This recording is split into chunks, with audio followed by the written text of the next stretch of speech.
రైతు ముంగిట్లో శాస్త్రవేత్తలు అనే కార్యక్రమాన్ని రైతులు సద్వినియోగం చేసుకోవాలని సీడీసీ చైర్మన్ గడిల రామ్రెడ్డి సూచించారు. మంగళవారం సదాశివపేట మండలం ఆత్మకూరు గ్రామంలో ప్రొఫెసర్ జయశంకర్ తెలంగాణ విశ్వవిద్యాలయం, వ్యవసాయ శాఖ సంయుక్తంగా నిర్వహించిన రైతు ముంగిట్లో శాస్త్రవేత్తలు, రైతు అవగాహన కార్యక్రమానికి ఆయన ముఖ్య అతిథిగా హాజరై మాట్లాడారు. విశ్వవిద్యాలయం ఆధ్వర్యంలో రైతులకు అవగాహన కల్పించడం ఒక మంచి కార్యక్రమమన్నారు.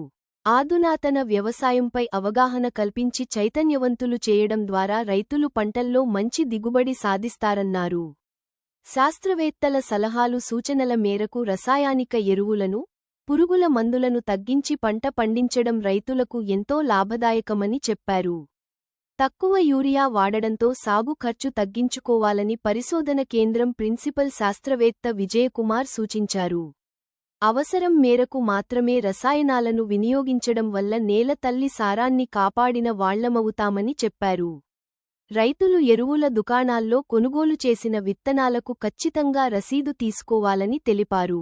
సాగునీటిని ఆదా చేసి భవిష్యత్తు తరాలకు అందించడం మన బాధ్యత అని అన్నారు. పంట మార్పిడిని పాటించి సుస్థిర ఆదాయాన్ని పొందాలని సూచించారు. చెట్లను పెంచి పర్యావరణాన్ని కాపాడాలని సూచించారు.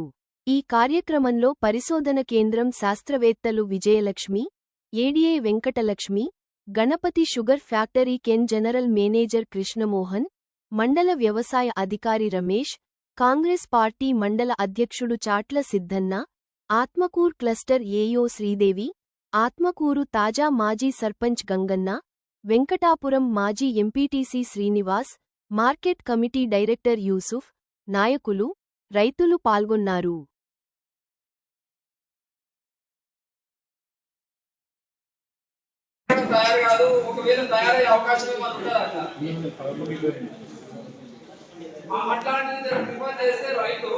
జనరల్ ఏం చేస్తున్నారంటే టీఏపీ కాగానే 2020 317 319 14 ఈ కాంబినేషన్స్ ఉన్నాయి. అంటే కంపల్సరీగా భాస్వరం ప్రతి కంపెనీలో కూడా భాస్వరాన్ని యాడ్ చేస్తారు.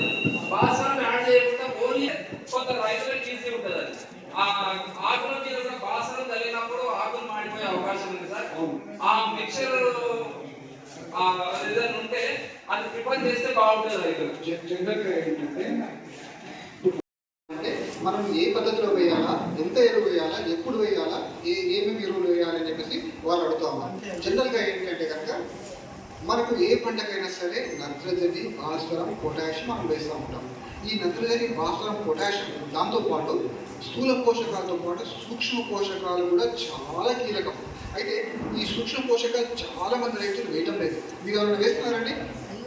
వేయటం లేదు. సో ఈ సూక్ష్మ పోషకాలు కూడా మనకు చాలా ఇంపార్టెంట్. జనరల్గా ఏంటి అంటే కనుక మన ఈ ప్రాంతంలో కూడా భాస్వరం ఎరువులను, పొటాషియం. ఇప్పుడు నేను చెప్పేదంటే మనం ఇక్కడ ఎక్కువగా మనకి పత్తి సాగు చేస్తున్నాం. అయితే ఏంటంటే కొత్తగా అధిక సాంద్రత HTPS కాటన్ అన్నది అధిక సాంద్రత అంటే మనం వేసే మొక్కలు ఎంతుంటాయి ఇంచుమించు మనం మీరు మీటర్ దూరానికి 30 to 45 సెంటీమీటర్స్ నుంచి 90 నుంచి 1 మీటర్ దూరంలో వేస్తారు. అలా కాకుండా 15 నుంచి 30 సెంటీమీటర్లు అంటే మొక్కకి కొంచెం దూరం తగ్గించి మొక్క సాంద్రత పెంచడం. అంటే 33,000 అంటే ఎకరానికి 33,000 ఎకరాలు 33,000 మొక్కలు వచ్చేటట్టుగా మనం నాటుకుంటే దీనివల్ల మనకి ఏంటంటే లాస్ట్లో మనకి ఒక 15-20 రోజులు మనకి టైం కూడా తగ్గుతుంది. హార్వెస్టింగ్ ఒకేసారి వస్తాయి, ఒకేసారి హార్వెస్టింగ్ చేసుకోవచ్చు. మొన్ననే మనకి రైతు దీనివల్ల మనకి ఒకటేసారి మనం హార్వెస్టింగ్ చేయొచ్చు.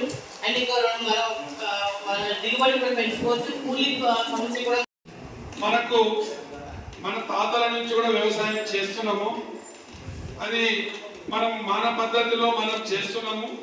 వ్యవసాయం చేస్తే మంచి దిగుబడి వస్తుందనే ఉద్దేశంతో ఈ కార్యక్రమాన్ని తీసుకోవడం జరిగింది. ఈ కార్యక్రమంలో పంట అధిక దిగుబడి రావాలంటే మరి మనం ఏం చేయాలనేది వాళ్ళు సూచన చేయడం జరిగింది. వారి సూచనల ద్వారా మనము పంటల్లో అధిక దిగుబడి తీసుకోవాలి.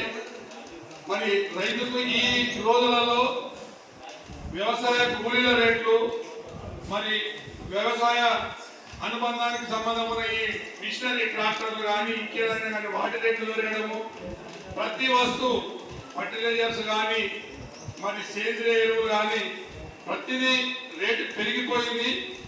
ఆ పెరిగిన రేట్లకు అనుకూలంగా రైతులకు గిట్టుబాటు ధరలు వస్తలేవు. దాని ద్వారా మరి రైతులు నష్టపోతూ ఉన్నారు. అయినా మనం వేరే పని చేయలేము. ఇప్పుడు వ్యాపారస్తుడి వ్యాపారం కాకపోతే అనుభవం ఉన్న ఇంకో వ్యాపారానికి పోతాడు. కానీ రైతులము మనము మన తాతల నుంచి కూడా వ్యవసాయం చేస్తున్న కుటుంబాలు వ్యవసాయానికే పరిమితమయ్యారు.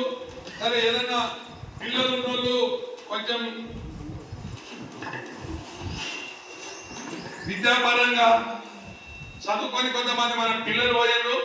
మన పిల్లలు పోయిన తర్వాత వాళ్ళు బయట ఉద్యోగాలు చేస్తే మనకు వ్యవసాయ పరంగా కొంచెం మనకు పెట్టుబడులకు వాళ్ళ సాయం ఉన్నది, కొంచెం మన అభివృద్ధి చెందుతున్నారు.